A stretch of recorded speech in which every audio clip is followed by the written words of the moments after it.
Welcome to the Bioptimizers Awesome Health Podcast. And now here's your host, Wade T. Lightheart.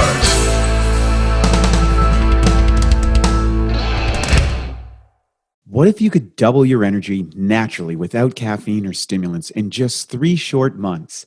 It's not only possible, you can transform every aspect of your health if you follow the 12-week blueprint we've created for you in the Awesome Health System. The Awesome Health System is a free course where you receive a daily video lesson spanning the most cutting-edge secrets for air, water, exercise, sunshine, optimizers, mindset, and education. It's something most companies would charge hundreds of dollars for, yet you get it for free when you go to bioptimizers.com. To access your course, register to download the PDF report called 3 Phases of Bioptimization, which gets you access to the report and daily access to the first lesson in the 12-week, 84-day Awesome Health course.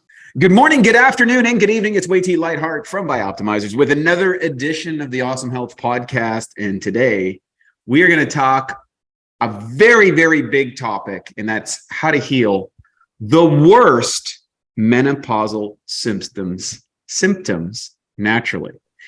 And our guest today is Esther Blum, and she is a best-selling author of Cavewomen Don't Get Fat, Eat, Drink, and Be Gorgeous, Secrets of Gorgeous, and then Eat, Drink, and Be Gorgeous project. She currently maintains a busy virtual practice where she helps women balance hormones, lose stubborn body fat, and treat the root cause of health struggles. Esther received a Bachelor of Science in Clinical Nutrition from Simmons College in Boston and is a graduate of New York University, where she received her Master of Science in Clinical Nutrition. She's also a member of the American Dietetic Association, Dietitians in Functional Medicine, Nutritionists in Complementary Care, and the Connecticut Dietetic Association. She comes to the show from us from Connecticut. Welcome to the show, Esther. Thank you. Thank you so much, Wade, for having me. Well, See You Later, Ovulator is a book that you just wrote. Yes, hot off the presses. Yes, Mastering Menopause with Nutrition, Hormones, and Self-Advocacy. Okay, so you bring up a massive topic. And this is something that has been kind of a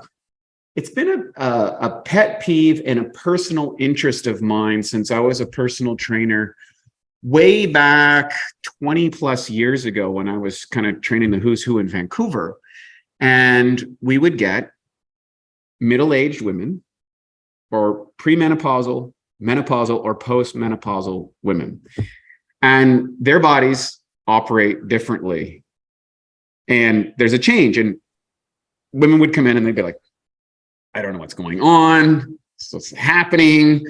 Blah, blah, blah, blah, blah. Everything I used to have on point. Now it's not working. I don't know what's going on. Am I losing my mind? I'm having these problems. I'm having these hormone things. My doctor says this. My doctor says that. Most of the advice they were getting were, unfortunately, males who had never gone through this process. And a lot of the research and data was organized by, I would say, frankly, biased information. It wasn't really addressing women's needs.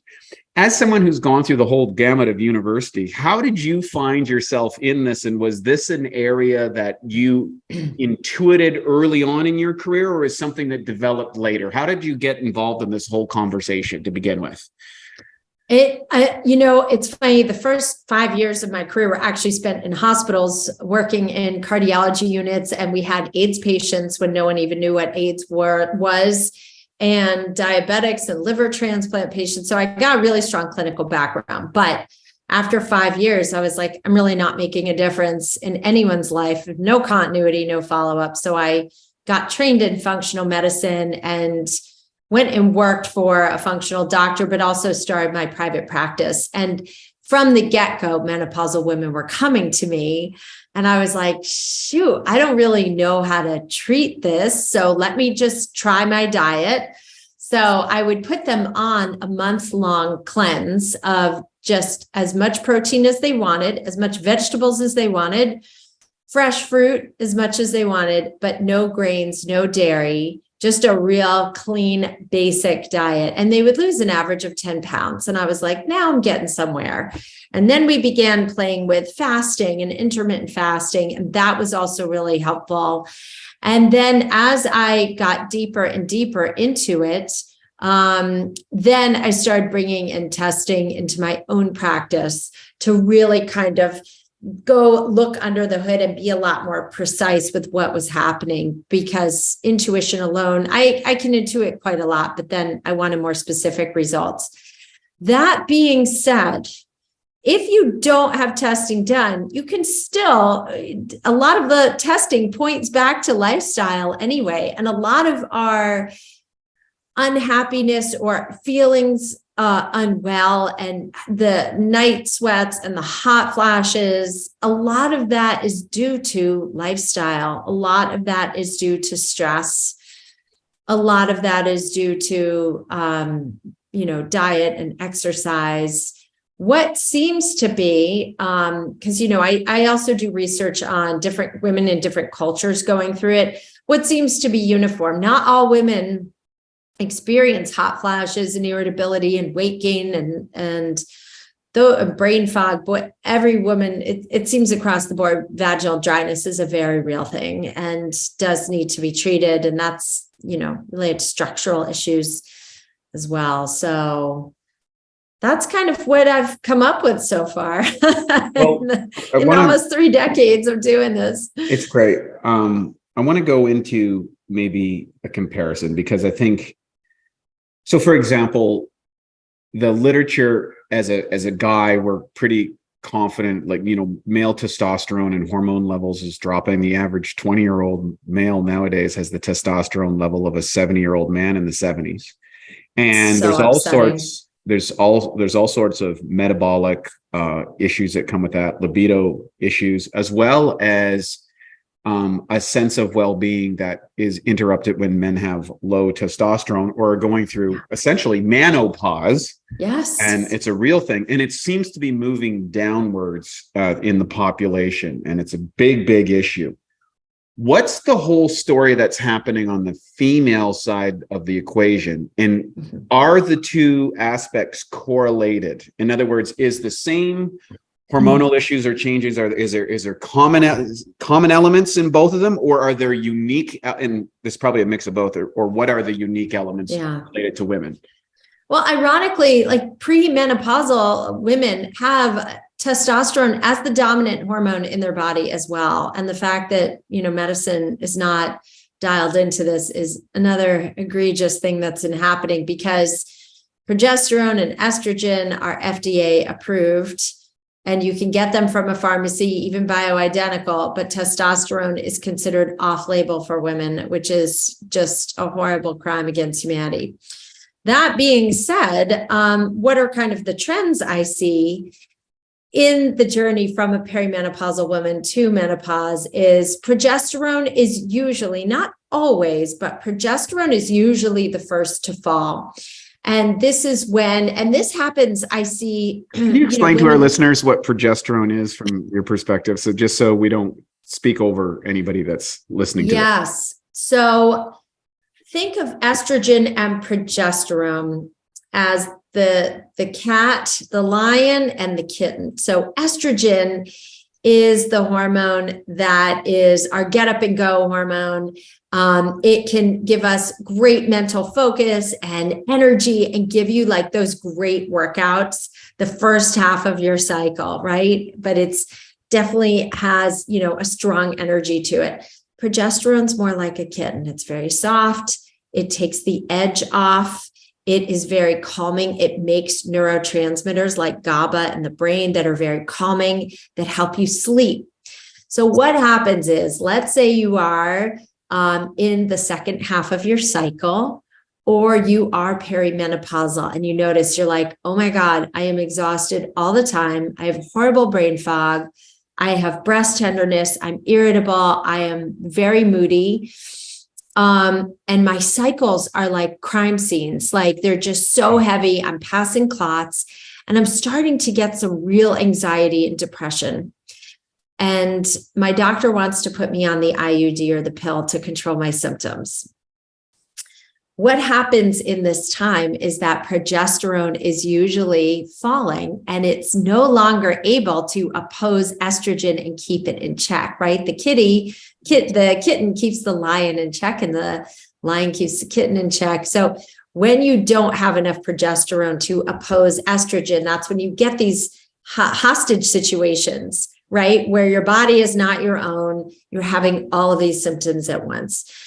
If you are in perimenopause and you start bringing in progesterone the last 2 weeks of your cycle, you can offset the insomnia, the fatigue, the panic attacks, the heavy periods, because what you're doing is you're putting your body back in balance.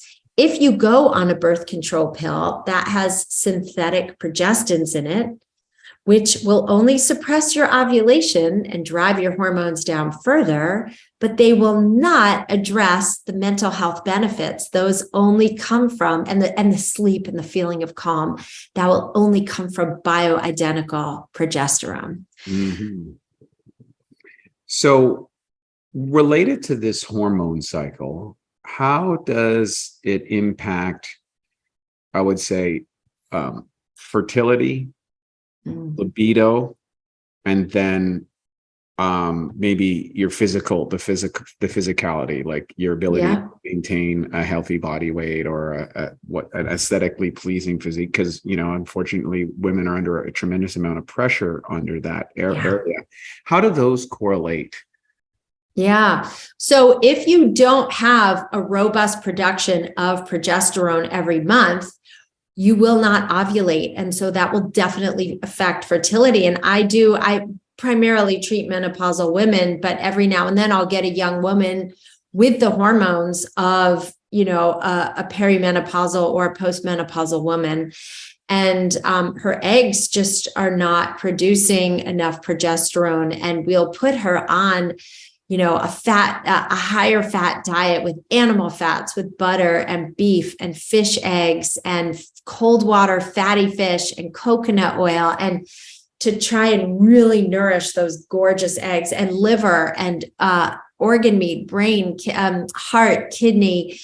All of those, a primal diet can really help benefit fertility a tremendous amount. And I read an article just in the last 2 weeks, and it said, just because your AMH is low doesn't mean that you can't be fertile. Like, the more research comes out shows that you don't necessarily have a finite amount of eggs. It's just the health of the eggs that's really imperative. So that's the first part of your question. The second part of your question is, yes, hormones work in a symphony. They're not solo artists. So if your progesterone starts to fall and you're relatively estrogen dominant, and even though your estrogen can still be low, but you can still be, relative to the amount of progesterone or testosterone you have, you can be estrogen dominant. Then you're going to get weight gain, more water retention, more puffiness and bloat, breast enlargement or breast tenderness, which makes you feel like you've gained weight in your chest. So all those can absolutely mess with your body composition and your ability to kind of shed that extra water weight and look lean.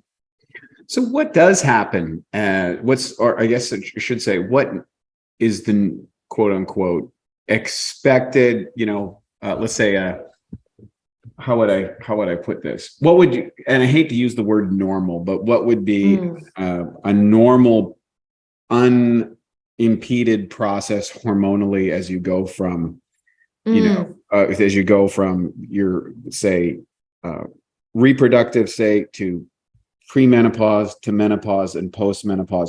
What does that look like normally, and what's happening that you're seeing in your work that's a variant of that, I guess? Yeah. So when you start the perimenopausal process, your ovaries are starting to wind down.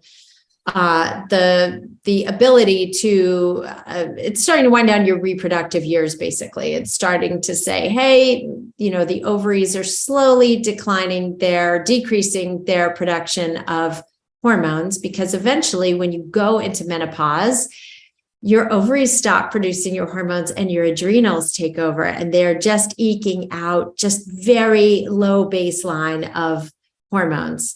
So The trajectory I see typically is that progesterone falls, DHEA might start to drop.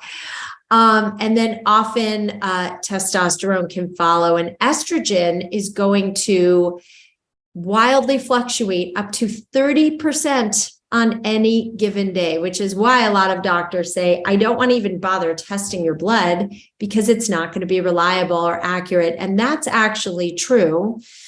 It's why I use the Dutch test, quite honestly, because that can give me a much greater time-lapse picture of your hormones versus blood work, which is a snapshot.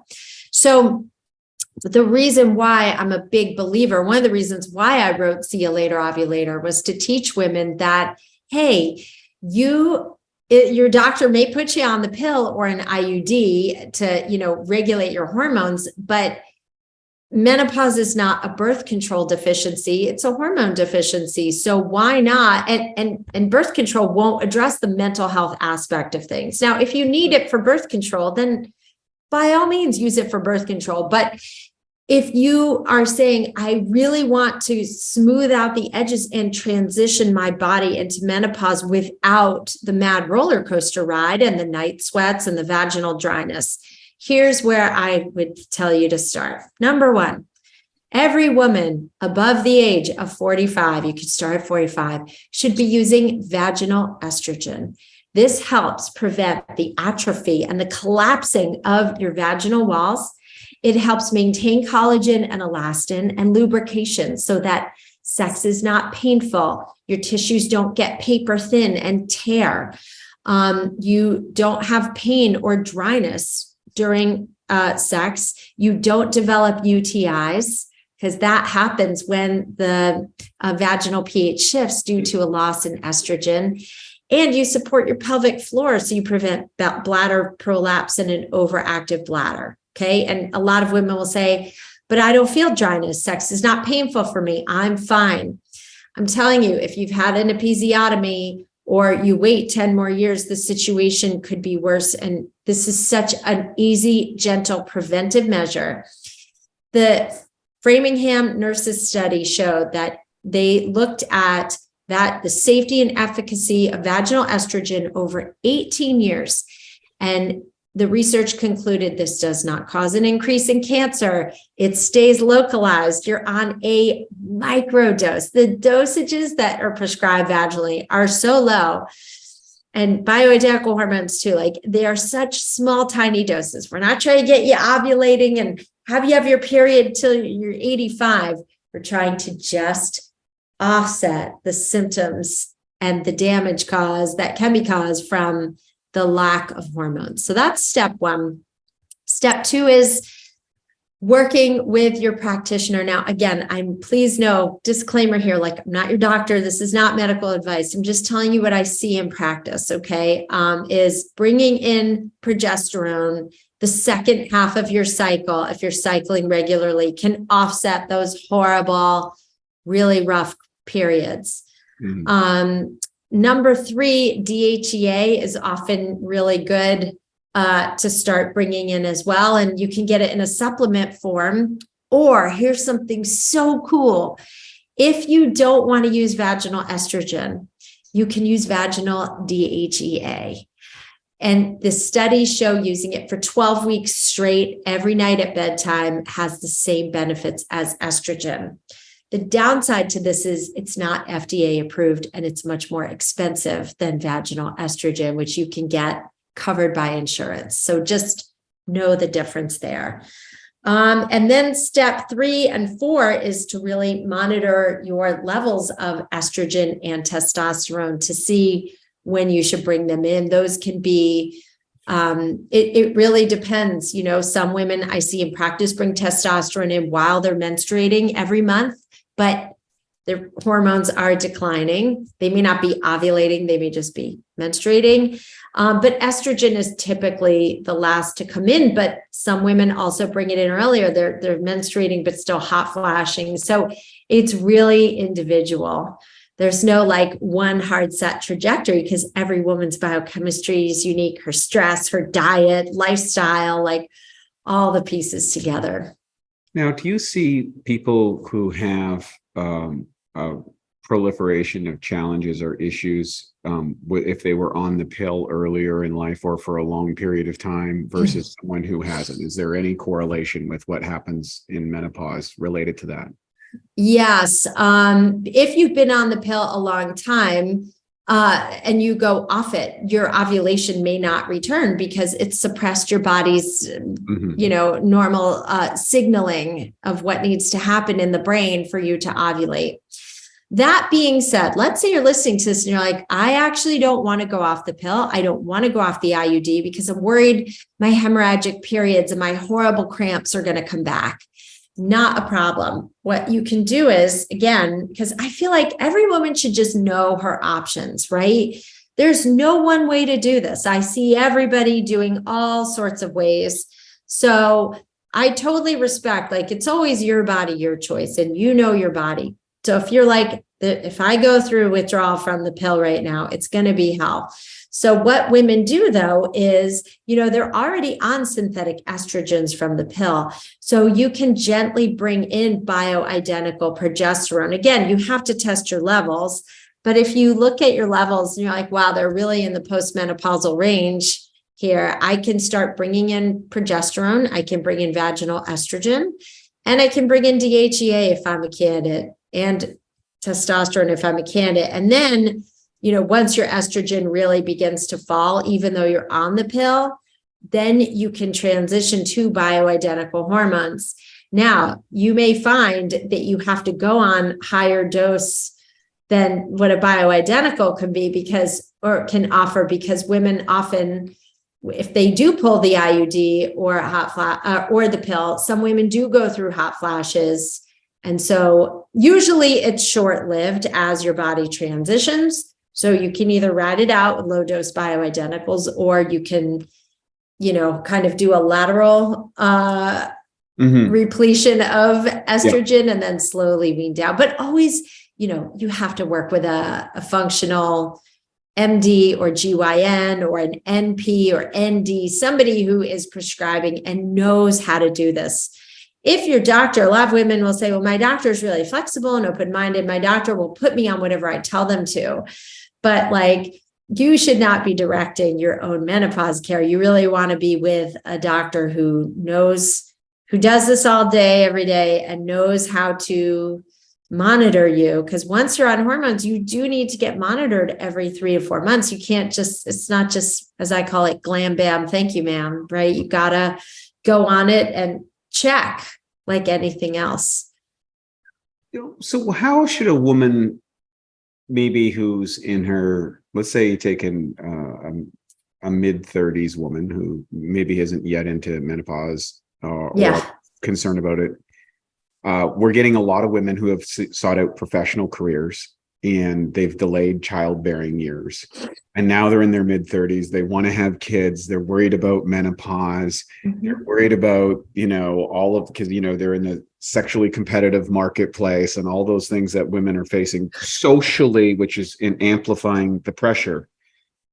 What do you say to them to kind of, what's the messaging that you give women in this situation? Because it seems that we have a crisis. I have a lot of female friends, for example, that are in this situation and they're freaking out. Frankly, they're literally freaking out. They don't know what to do. They want to have kids. They don't have a partner yet, or they're just getting a partner. They're worried about having kids and menopause. They feel like things are starting to go a little wonky. What do they do? And now for a Bioptimizers fixed digestion tip. Supercharge your protein shake. Everyone knows protein shakes are a great way to sneak in extra protein, build more muscle, even replace meals and burn more fat. The problem is the highest quality protein typically absorbs at around 40%. One way to fix this and dramatically increase how quickly and effective your protein shake digests is to add 2 to 3 capsules of masszymes into your shake. One research study showed that pre-digested protein during a meal increased muscle growth significantly. To take advantage of this, just blend the open capsules into your shake, and within 15 minutes or less, the enzymes will have begun to break down the protein into amino acids. This can make your shakes at least 2 to 3 times more potent. Some people do this and sip on their shake while lifting to provide their muscles with a steady stream of amino acids during their workout. To save 10% on Masszymes, use the code SHAKE10, that's SHAKE10, at masszymes.com. That's SHAKE10 at masszymes.com. So diet and lifestyle, we jumped right into the hormone conversation, Yes. but understand, like on my Instagram page, I have a chart where it says hormones are only a piece of the picture. The wheel has many slices, or the pie has many slices. So can you break that down for people to kind of set in motion? Like, okay, if I'm 20 years old or 25 or 30, what do I need to do before I hit this conversation? Yes. So we can address each of these pieces, but diet, strength training to really optimize your hormones, and your insulin management.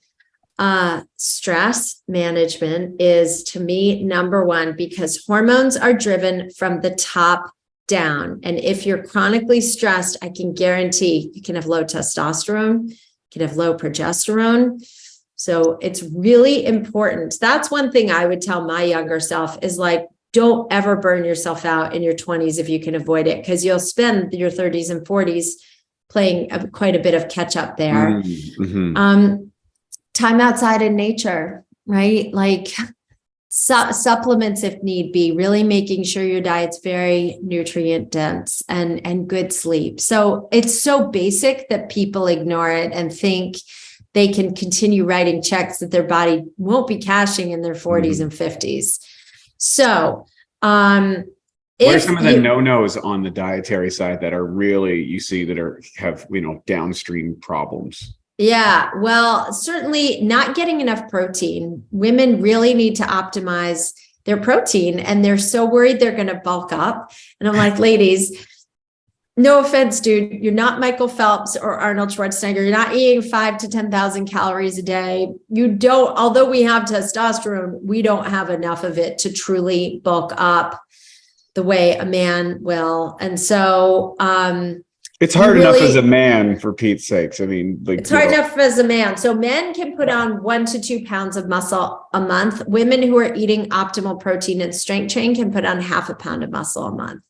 So it takes time and consistency. So optimizing your protein, getting the average woman needs at least 4 to 6 ounces of protein a meal, plus a snack, or if you're intermittent fasting, 7 to 8 ounces of protein at 2 meals, and then a protein snack. So understand that eating protein is really important. I'm a big fan of carbs for women, quality carbs, to really upregulate your T4 to T3 and support your thyroid function in plain English, which is also really important for fertility.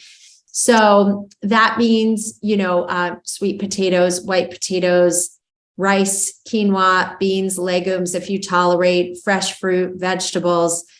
And I do like to have women have a cup to a cup and a half of carbs at dinner to really bump up your serotonin and dopamine and tamp down your cortisol so you can sleep at night.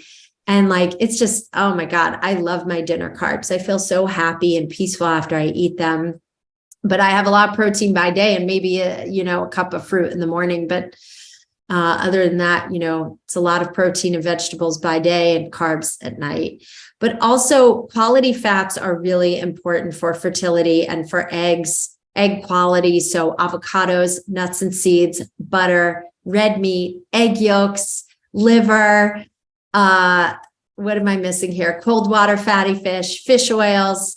That's important. Here's one of my favorite hacks. If you just listen to if your periods are irregular and all over the place and you're struggling with fertility, get some primrose oil in every day. Get at least 2-3 capsules of primrose oil in every day. And that really helps restore a more regular cycle. That can be beneficial. Getting your progesterone check can be very, very beneficial. And if you have healthy eggs, but no partners, consider freezing them if you can financially swing it, because that offers up a lot more options to you. Let's say one day you want to have a child, you could have a surrogate if you wanted to. There's so many ways to skin that cat.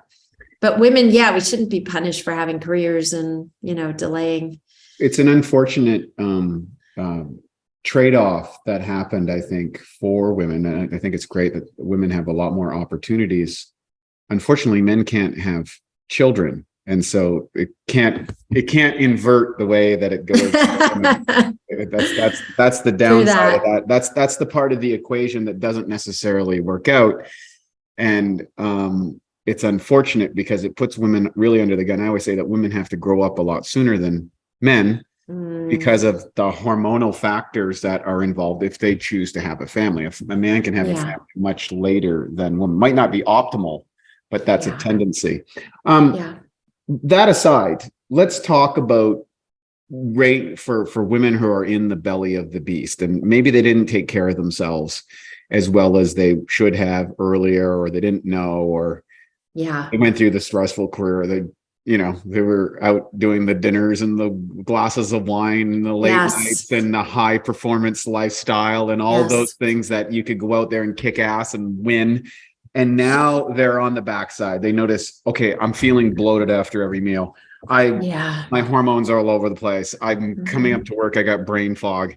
I'm feeling terrible. I'm not fitting in my clothes. I don't know what's going on. What does a woman like that do? Yes. Well, if she can do some testing, that is very beneficial. I usually look at the GI map and the Dutch. And I will also check blood work. I'll look at fasting insulin, glucose, A1C. Fasting insulin is the most underrated tests. You could wear a continuous glucose monitor if you want to kind of see what's happening there. Your fasted insulin, do you do the HOMO-IR test or? I just do, wherever people can go to Quest or LabCorp. Okay. I try to just keep it really simple, get it covered under insurance if possible. But yes, you talk about your fancy test. I don't know this one.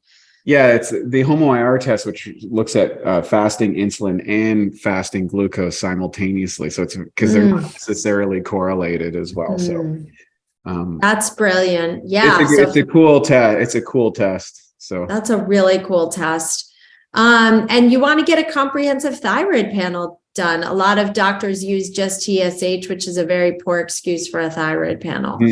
So Elle Russ was on our podcast recently, and she was talking about the insufficiency of that test. I think she wrote about it in her book, Paleothyroid Solution. I think she talks about. I've got to read that book. That sounds amazing. She talks because she went through that whole situation, and she started, that classic situation.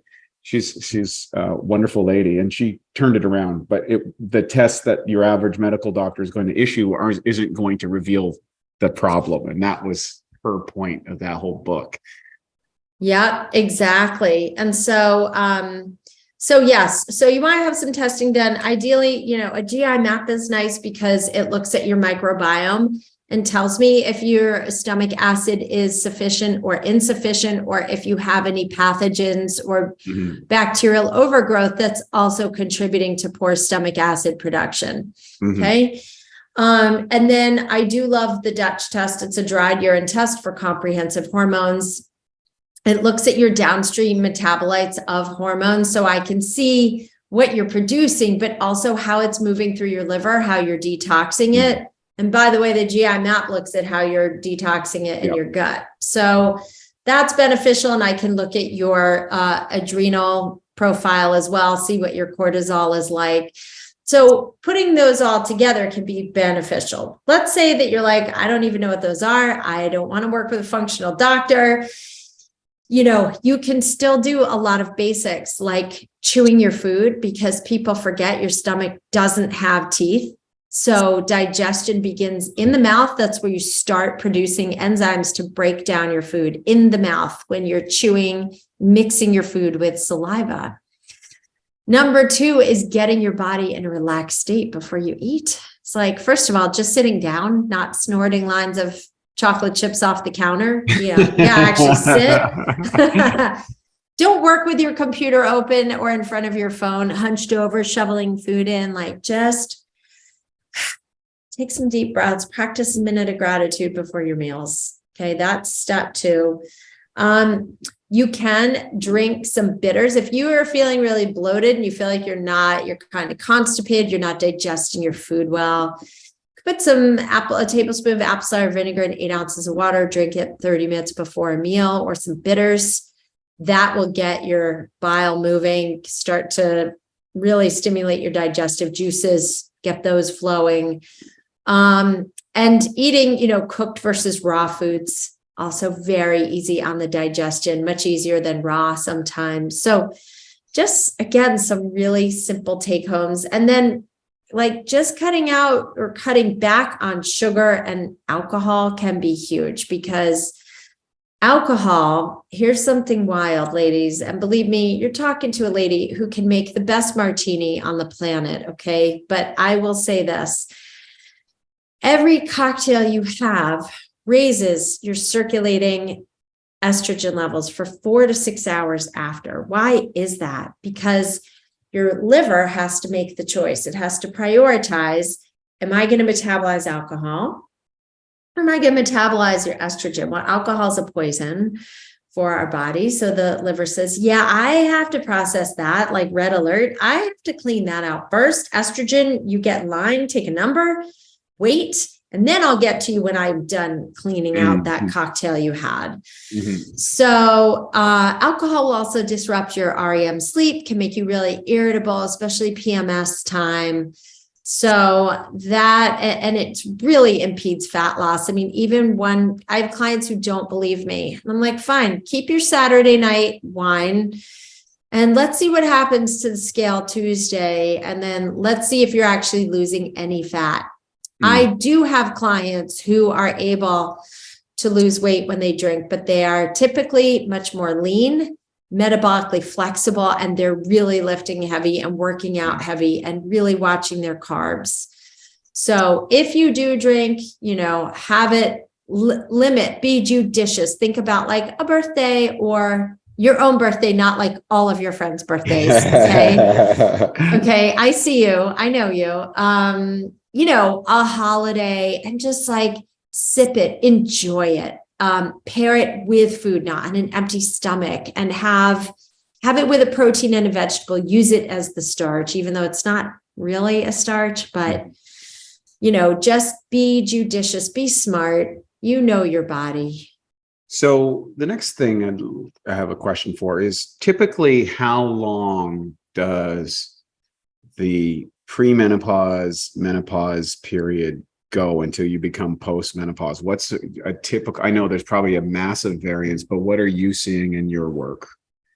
On average, 10 years on average. The perimenopausal wind down. I mean, I personally am in year 7, and it's just a slow wind down. Other women, though, and this should be addressed, other women, especially who go through traumatic events, a loss of a parent or a spouse or some other tragedy, can literally go into menopause overnight. It's like your endocrine system shuts down and says, you are in such a state of fight or flight, there's no need for you to ovulate, we're done. So that can have an effect. And I have had women as young as 29 go through menopause in my practice. I've had women in their 30s. It's very interesting. I'm treating a 38-year-old now who's like, truly, she has a fitness business. That's her life. She is lean and gorgeous, and her hormones are that of a postmenopausal woman. And she has a lot of muscle mass, but, she's suffering horribly with debilitating migraines, and just her body's going through a hormonal storm right now. Oh, it's unfortunate. Is that, like, I gave some correlations with what's happening in the male population hormonally. Is there correlative data with, is there been an overall shift of women who are experiencing menopause sooner or later, or is their symptoms worse? Is there any data supporting that or not supporting that? I don't know. And what's interesting is I have seen with COVID, it's really throwing off women's cycles. Like one of my clients has been bleeding for a month straight. And she said, and she just had her second round of COVID. And she said, with the first round of COVID, the same thing happened. So I know it alters cycles. It alters clotting factors. It causes like microclots and inflammation in the blood vessels. So I've heard Dr. Mark Houston speak on this. And so really getting your inflammation under control is really important. Yeah. Following a good anti-inflammatory diet is really helpful. This is another area that I think it seems like such a dangerous space to talk about it these days. But what is it been worse in your witness with people who've had just COVID or people who've been vaccinated? Which, is there any correlation, or it just varies from person to person on the impact and effect of them? Yeah. Well, my practice, my private practice, I don't take on like thousands of people a year. So I don't have a large enough sample size to see from my anecdotally. However, I will tell you, I was recently at a conference where there were specialists, everyone talking about Lyme, mold, long COVID, chronic Epstein-Barr, chronic viral conditions. And the doctors there did say, and one of them is a cardiologist who has research studies that I have seen on the clotting, the inflammation caused by the microclots. And they have said, they said, if you can avoid a vaccine, avoid it. If you can't, follow a really good anti-inflammatory supplement protocol. And if you've had COVID, go on a really good anti-inflammatory supplement protocol. So are the vaccines worse than COVID itself? I don't know. And no doctor came out and said that per se, but there are similarities, and there is, post-COVID or long COVID syndrome happening that we are seeing. The better your vitamin D status, the better your gut function, the better your outcomes will be. And all of the doctors said this as well. Clean up, support the gut. And I see a lot of immune dysfunction in gut health and chronic autoimmune conditions. Anyone with Hashimoto's, I'm like, let's fix your gut ASAP. And there's always issues. And listen, every single person I see has some imbalances, but some are more extreme than others for sure. And when we clean them up, I see things improve like hot flashes without even putting someone on hormones. You can see hot flashes improve. You can see sleep improve. I had a client I saw prior to this call who had very high levels of citrobacter. We cleaned them out. Her brain fog is gone. Right. So yes. And you could say, well, she's also in perimenopause or menopause. She's going to have brain fog from low estrogen too. Yes, absolutely. But if you don't address the gut, you can have it's just something that's so foundational. I mean, it's the epicenter of 1,000 systems that run in your body. So let's talk about the post-menopausal woman, say, and what her options are, or best life is, post menopause. And it's interesting because I have now a lot of my female friends have entered into that phase of their life. And on one case, I can think of one particular woman who is like, this is awesome. I feel great. She takes really good care of her health. I got all of the benefits and none of the liabilities. She's a very sexually active woman. And she's like, this is the best. I'm happy thing. And then I see other friends who are on the total opposite end of the spectrum.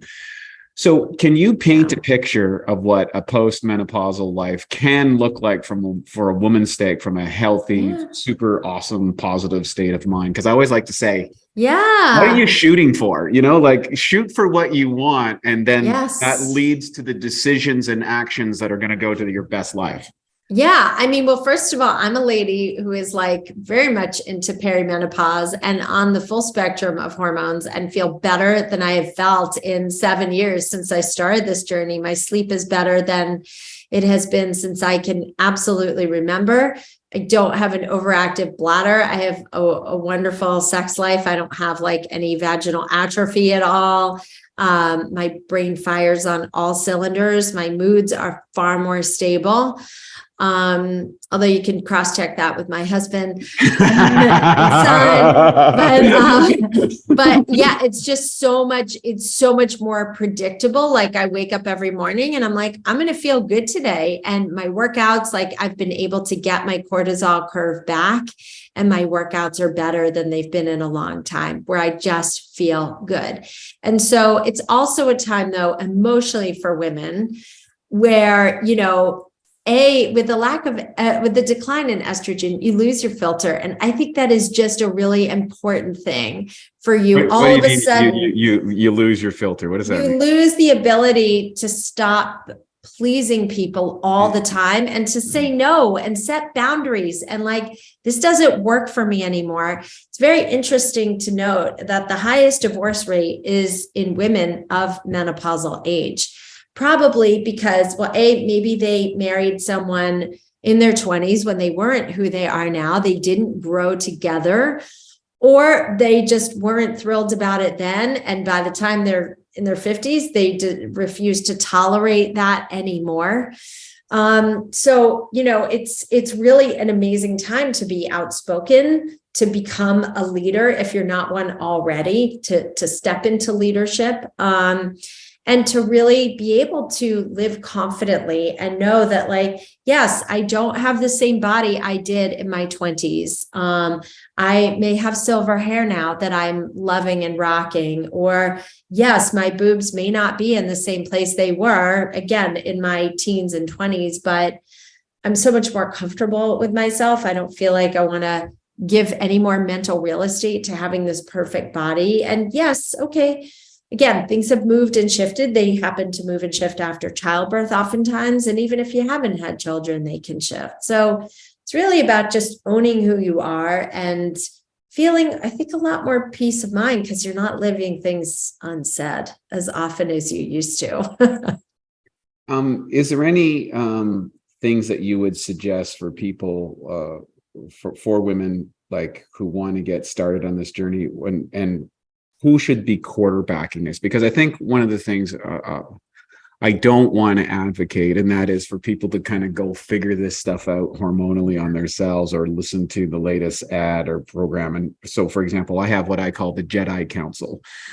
The Jedi Council, I love Star Wars as a kid. And so the Jedi Council is a sophisticated group of people. They are independent of each other. In fact, for the most part, they don't give me... They're not meeting together as a collective group. I'm getting independent information from each one of these individuals, and then I cross-correlate, and then I have some testing modalities to see which area I'm going. That's how I choose to take my health, because nobody has the whole gamut. Mm-hmm. But I do believe there are certain people that need to be your go-to quarterback. Yeah. How would you say a person assembles either their go-to person, their hormonal person? Because a lot of doctors aren't up to speed on this. Let's face facts. That's right. They took a GP 35 years ago. They're not up to speed on the things, or they just like, just take some hormones and see you later, whatever. What's your experience around this? Yeah. Well, first of all, read my book. I mean, this is a $15.99 solution that you can get on Amazon. See you later, ovulator, because I do walk you through the testing you need. I walk you through the diet. I walk through supplements. I walk through advocacy, how to advocate for yourself in a doctor's office. And in the back, I have 20 pages of published medical research. If you buy the digital copy, you can literally click on the links so that you can go to your doctor, if you choose to stay with your doctor, and say, I've looked into this. This is something, if you decide you want hormones, you want to explore it, you can say, I've read the research studies on the safety and efficacy. I'm happy to loan you my copy in the meantime if you want it. And I believe I'm a good candidate. If your doctor says, no, I'm not even gonna, if you're gonna talk about hormones, I'm not gonna see you anymore, which does happen to women, then you know that doctor's not a fit. If you know that, your functional medicine doctor does prescribe hormones, then definitely get testing done. What I do in practice is I coach women both in groups and one-to-one.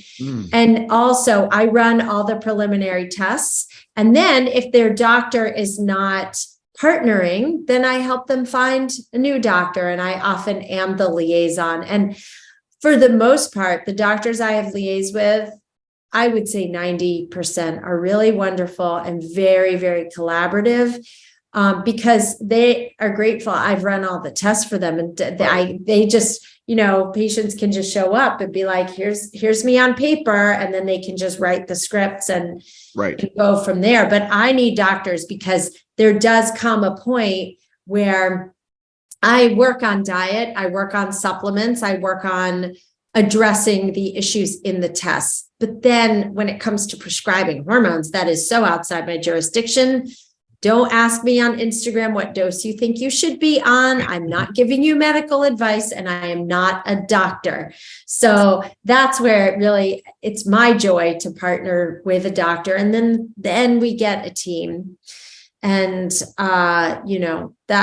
that's how I do it. But certainly if you have a practitioner that you love, there are functional medicine MDs. A regular MD can prescribe you hormones. He or she can.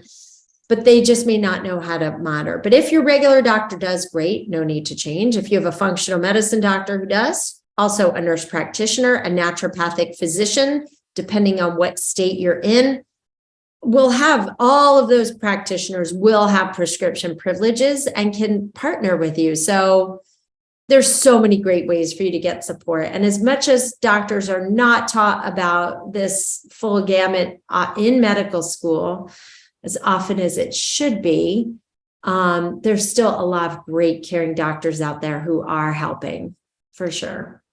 Where do people find you, your book, your information, follow you, all that sort of stuff? Because I think you've offered a good insight into some areas that women need to really get after this and get onto it. Don't waste time. Go check out your information, read your book, follow you on social media.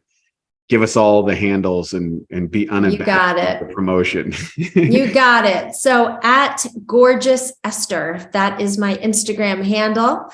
And then my website is estherblum.com. And if you go there, you can find my happy hormone cocktail. You can go to estherblum.com/cocktail. And that will also give you some amazing tips to get you started. And no, there's no alcohol in there, ladies. It's not a mixer, but it is a cocktail of how to support your body through the process. And I just want to tell you all, menopause is really such an exciting time in life, and it frees you up. I mean, imagine no flash floods during your vacation, having your mood stable, not having these monthly roller coaster rides, just having things even. To me, I laugh, Wade, because I'm like, this is what it must feel like to be a guy, where it's just fewer channels, if not one. The men in my life, I'm like, you guys have one channel. It's happy. It's so even. Right. So I look forward to that, because I always say in my next life, I want to come back as a dude, man. I want to see what that experience is like. But it's a really cool thing. And it's nothing to be afraid of or ashamed of. It's just a really cool time. Well, Esther, you're doing great work in the world. And I think I'm hopeful that some of the women who are out there struggling or concerned or don't know where to turn, come to your site, read your books, and follow you and take action, because your best life is worth it. And today, although there's a plethora of challenge, there's far more options available to women than have ever been available before. So that's the beauty of the modern side of evolution and where we are as a world. So it's not all bad. There's a lot of good. And I think you're advocating for a lot of the good. And I really appreciate that. So for all our listeners, I hope you enjoyed this podcast. Share it, like it, and communicate it to other people. Let's get lots of women hormonally happy so we can have a nice post-menopausal life of vibrancy and awesomeness, because I'm all about living your best life healthily to 100 and beyond. Thanks so much for joining us today on YT Lightheart from Bioptimizers with another edition of the Awesome Health Podcast. Thank you so much for joining, and we'll see you on the next episode. And now for a Bioptimizers fixed digestion tip: how to get away with eating sugar. Hey, look, sugar is normally one of the worst things for you. But let's be honest. I mean, we all cheat from time to time. And here's a little trick that will ensure your body benefits from the sugar. Now, before you eat or drink anything sweet, take 5 to 8 capsules of P3OM. The patented strain in the formula devours sugar so fast it literally doubles in the body every 20 minutes in the presence of sugar. That doesn't mean that you can or you should eat a bunch of sugar or sit around all day doing that. But on the days that you do cheat or you go after one of those maybe meals that you wouldn't normally do, this ensures that you get something in your gut that eats the sugar. And it's not going to feed the bad guys or spike your blood glucose nearly as much. So to learn more about P3OM and its sugar-devouring and protein-digesting properties and how it can transform your gut and metabolism, go to www.bioptimizers.com. Thank you for listening to the Bioptimizers Awesome Health Podcast. You can find more information at bioptimizers.com.